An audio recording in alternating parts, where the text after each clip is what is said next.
Welcome to the Empire Builders Podcast, teaching business owners the not-so-secret techniques that took famous businesses from mom and pop to major brands. Stephen Semple is a marketing consultant, story collector, and storyteller. I'm Stephen's sidekick and business partner, Dave Young. Before we get into today's episode, a word from our sponsor, which is, well, it's us. But we're highlighting ads we've written and produced for our clients. So here's one of those.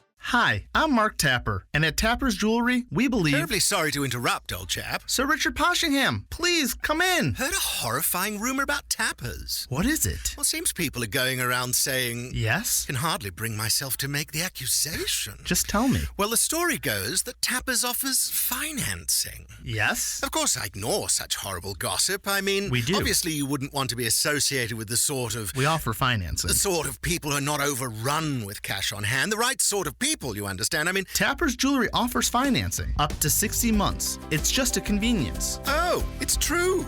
Well, forgive me. We make it easy to choose what you want and pay how you like. Of course, we have payment options at Poshingham's too. Really? We accept cash, titanium credit cards, and, of course, bullion. Very convenient. Tappers, tell us your story. At Tapper's Jewelry, we want to hear your story. Everybody has one, and we'll help make yours legendary. Welcome to the Empire Builders Podcast. Dave Young here along with Stephen Semple. Stephen, good day to you. Good day to you, sir. You want to say good morning, but you never know what time somebody's listening. So you told me the topic this morning, and I got to admit I'm sort of stumped. When you first started saying it, I thought, oh, cool, we're going to talk about the 3M company, because you said M.M., and then I'm like, oh, 3M. Yeah, they're innovative. They did some cool stuff. We're going to do Post-it notes? What are we doing? And then you said a French word, M.M.LaFleur. That's right. And you even gave me a hint that it has something to do with ladies' fashions. And dude, I'm stumped. This is my life as an unsophisticated hick from the sticks. I have no idea what M.M.LaFleur is, but it sounds French. I will wet your whistle a little bit.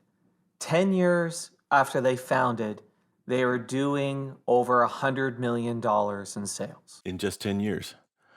You'd think I'd have heard of them. Yeah. So they were founded by Sarah LaFleur on June 1st, 2011. And as I said today, they're doing over $100 million in sales. And the thing that's really fascinating about this story is Sarah, the founder, had no background in fashion.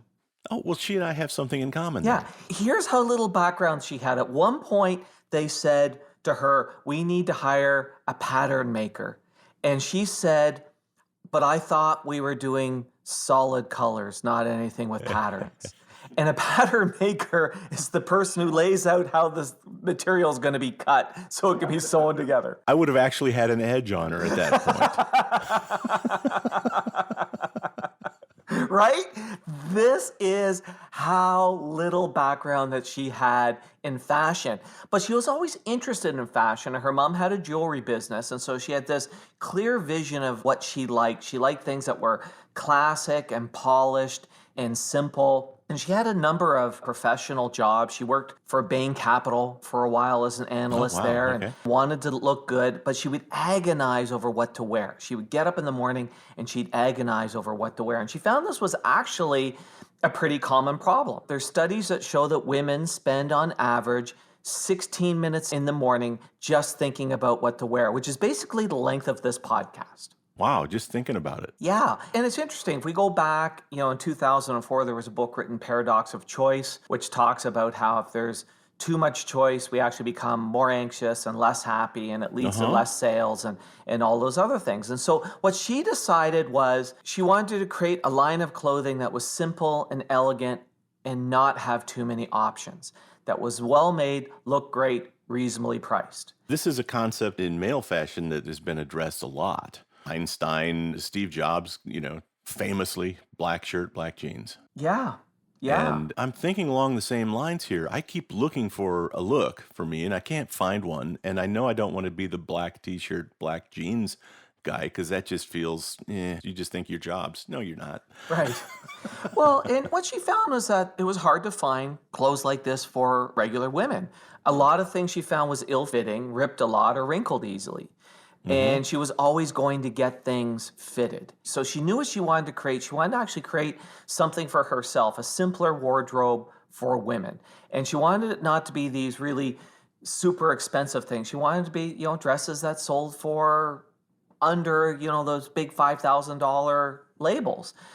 But she also wanted to work with a high-end designer. She wanted it to look beautiful and luxurious. So in the spring of 2011, she quit her job. She had saved $35,000. Her parents invested $35,000, so she had the $70,000 to put into this business, and she wanted to find someone who knew how to make clothes. And as we mentioned earlier, she was clueless, right, on this. So she started reaching out to fashion people, and she got in touch with a headhunter, and most rejected her. And one decided to help her with recruiting. And she wanted to have a co-founder who had high-end fashion design experience. She didn't want to do what other people were saying. Look, you could do what Aritzia had done, and all these others where you could just, knock the stuff off, right? Like, see this, quickly knock it off, get it made in Vietnam or whatever, and roll it out there.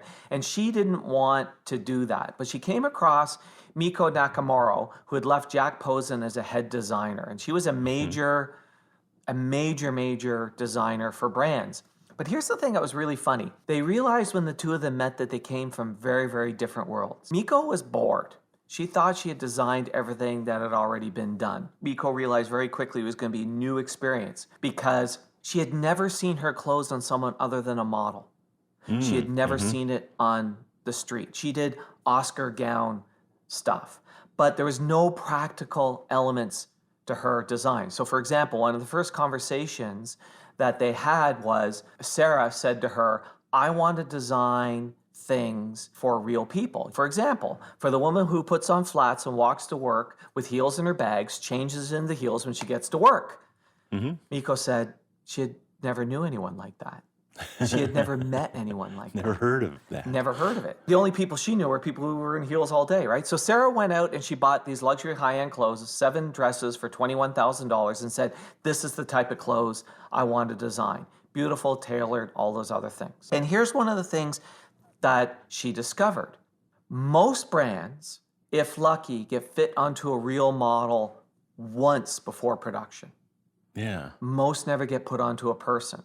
So this is the reason why stuff is often ill-fitting, is it never gets put on to a person.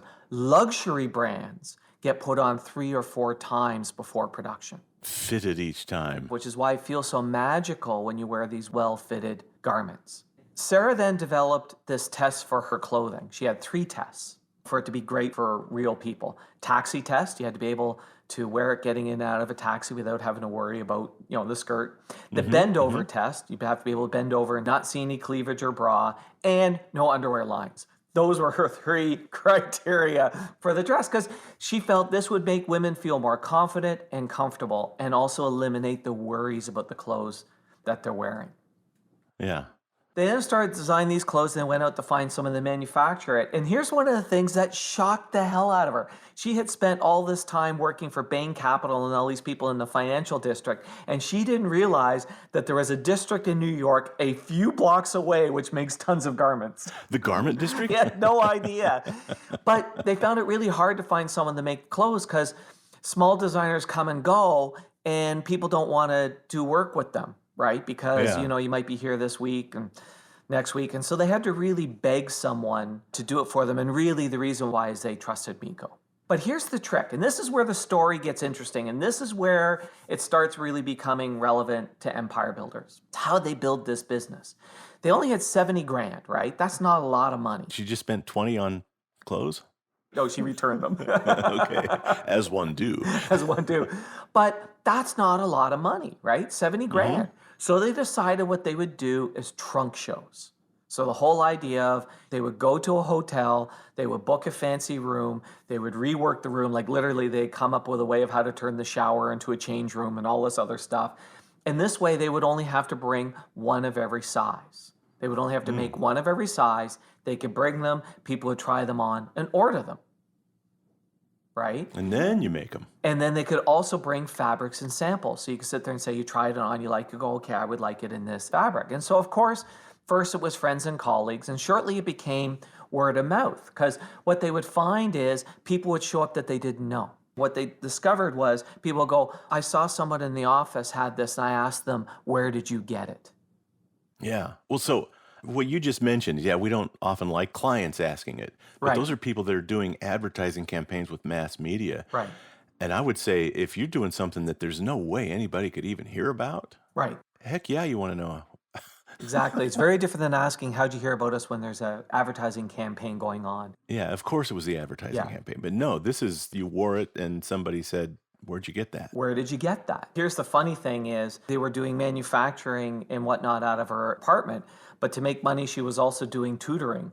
So she would do tutoring from 4 to 7 in the apartment, and then they would switch it over to doing labeling and all this other stuff. But now they were generating revenue, and what they wanted to do was go out and raise some money. Again, they started with friends and family, and over a 9-month period of time, they raised $400,000. They decided with this $400K to really blow up the business, they were going to move to sales online because they saw all these online fashion companies. Yeah. And they thought, this will be easy. We'll just build a site and let's do this. Right? Easy, right, Dave? I've seen that not work so many times. So on January 1st, 2013, they launched the site and they decided that they needed to hold inventory to fit these sales. So they had 350 dresses all sitting in her apartment waiting to be sold. Nothing happened. Yeah. Only a few sales. Dozen orders on the day of launch, then a bunch of onesies and twosies came in. They were stuck with all these dresses, and they had no money for promotion, so they still did the trunk shows to drive money. Every time they did a trunk show, they made money. And they knew when people tried it on, they loved it, but this was the problem with online. You can't try it on online. Right. And they couldn't sell online. And even when they started, it was funny. How often have we seen this as well? When they started in 2013, their goal was first year, 1 million in sales. How often do we see that? First year. Yeah. Right. I'm amazed at the number of times people come, oh, we're going to do $1 million. They weren't even close. I've been there. I've done that. Right. They weren't even close to a third. Right. And by 2014, they had run out of money. So they needed to raise money again. And the inventory is piling up. And she makes this statement. Sarah made this statement that she felt like she was going to drown under a mountain of dresses in her apartment. Yeah. Well, in fashion, inventory stacking up, I mean, fashion changes. So Right. you've got to move that stuff. So they needed to find room. She had this idea. What if we just sent customers an email asking, can we send you a box of dresses? Try on what you like, send back what you don't want. Stay tuned. We're going to wrap up this story and tell you how to apply this lesson to your business right after this. Brought to you by the Least Full of Shit Marketers Association of America. Yes, that's a low bar, but we clear it mightily. We're also the largest pay-per-performance branding group in North America, and that part's for reals. If you're looking for advertising advice geared towards local owner-operated companies, this is your podcast. And now you can pick the brains of these advertising geniuses over lunch without having to pay for lunch or even leave your office. We're talking 90 minutes of straight answers to all your burning questions about lead generation, customer acquisition, mass media branding, how to get off the paper crack treadmill, anything you want, and the only coin required is candor. Because we can't give no bullshit advice without basing it off no BS data on your company, competitive landscape, operations, and all that jazz. We send you a pre-Zoom questionnaire, you fill it out candidly, and boom, Bob's your uncle, you're in like Flynn, and we'll be frank as fuck in giving you the straight scoop on all the advertising and business growth questions you always wanted to know, but were too afraid to ask. You'll also get our no pitching and no bitching guarantee. No pitching means we won't pitch you or try to sell you in any way. If you want more after 90 minutes, you'll have to ask. And no bitching means if you don't think the meeting was worth your 90 minutes, we'll send you $100. Consider it us picking up the tab for lunch and putting our money where our mouth is. Sound like a not-so-full-of-shit offer? Well, that is what we're known for. Take us up on it at empirebuildersprogram.com. Let's pick up our story where we left off, and trust me, you haven't missed a thing. She had this idea. What if we just sent customers an email asking, can we send you a box of dresses? Try on what you like, send back what you don't want. And they had, from doing the trunk shows, 1,000 customers. Yeah. The people who are all from the fashion business that was on her team all hated the idea. They said, fashion's not bought that way. And she looked at them and said, but you guys are all fashionistas. Yeah. All the people who are not from the fashion industry thought it was a great idea. Yeah, because I can try it on in my house. Right. No risk.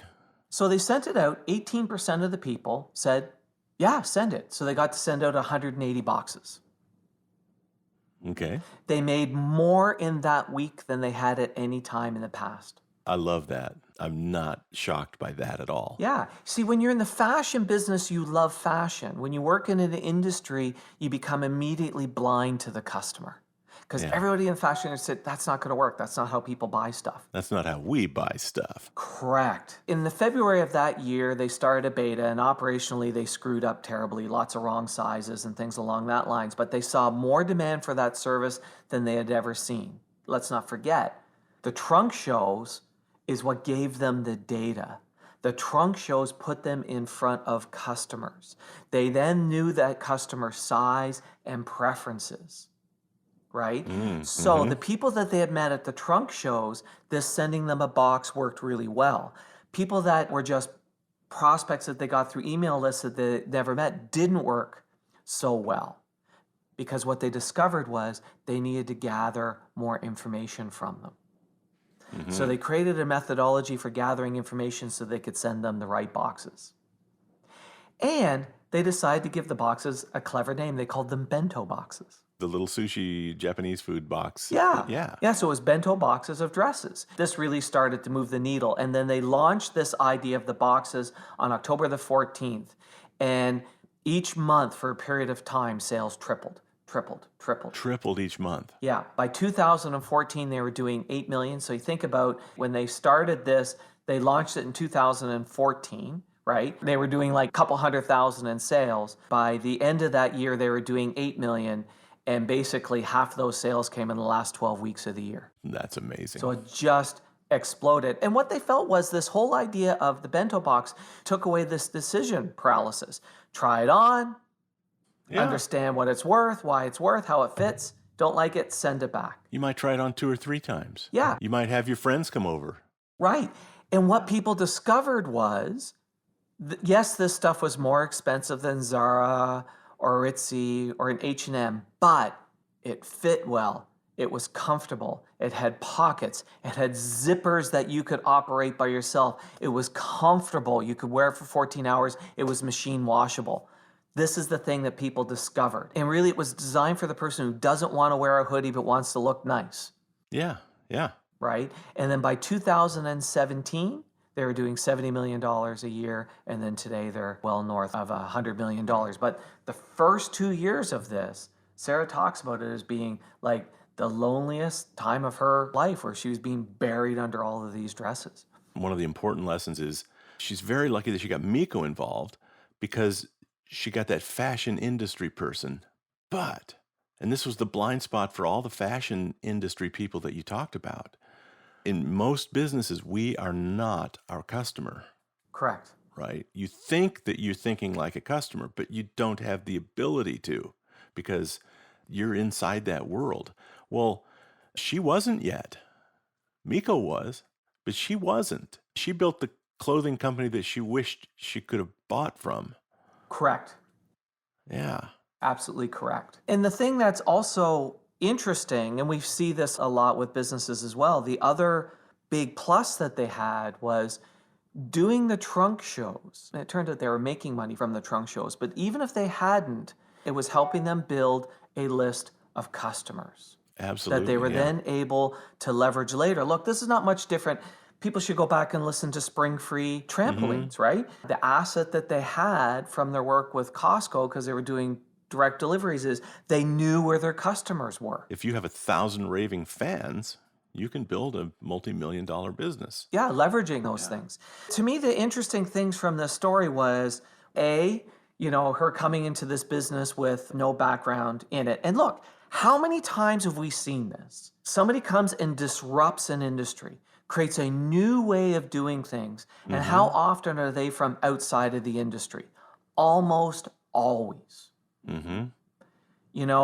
Airbnb was not created by somebody in the hotel industry. Uber was not created by a taxi driver. We see this over and over again that these new ideas come from somebody outside of the industry who says, man, this is a pain in the ass. If we could remove this friction to buying, if we could make this experience better, and as a customer, this is what I'm seeking, that's where that innovation comes. She was also smart enough to know she needed somebody from the industry. She wasn't so arrogant to go, well, I can do this without a designer. She's like, no, I also still need a designer. There's a lot of parallels here to our Spanx issue as well. Yeah, absolutely. But then it was the problem of I'm drowning in dresses, what do we do? Maybe we should just send these out to people. And then boom, a whole way of selling fashion is born. So I thought it was just a really interesting story and just brought a real different perspective for, how disruptive businesses occur. She didn't start off with the idea of let's do in the boxes. That was to solve a problem. I hadn't heard of M.M.LaFleur before, but now I'm a fan. Now you're a fan. You're going to go buy yourself a little black dress there, Dave? I don't think any size little black dress would look good on me. I'll tell anybody I know that they should check it out. All right. Thanks, David. Thanks for listening to the podcast. Please share us, subscribe on your favorite podcast app, and leave us a big, fat, juicy 5-star rating and review. And if you have any questions about this or any other podcast episode, email to questions@theempirebuilderspodcast.com.